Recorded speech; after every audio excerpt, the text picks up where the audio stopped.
దండి అడిగల నాయనారని ఒక నాయనారు ఉన్నారు. ఈయనకి రెండు కళ్ళు లేవు. ఈ దండి అడిగల నాయనార్ దగ్గరికి వెళ్లి ఎవరో చెప్పారు, అయా శివాలయం పక్కన ఉన్నటువంటి తటాకాన్ని అన్యమతస్థులు తటాకాన్ని కప్పెట్టేస్తున్నారని చెప్పారు. నాకా రెండు కళ్ళు లేవు, నేను వెళ్లి ఏం తవ్వుతాను అని ఆయన అనుకునేవాడు కాదు.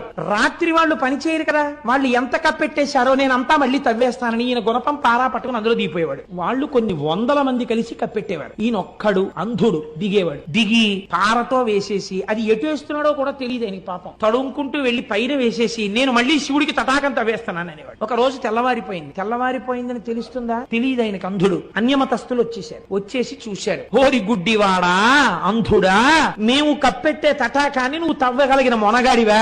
నువ్వు తవ్వుతావురా అంధుడివి అన్నాడు. ఆయనకి ఎక్కడ లేని కోపం వచ్చేసి, మూర్ఖత్వం వచ్చేసింది ఆ కోపంలోంచి. ఏమన్నారా నన్ను అంధుడు అన్నారా?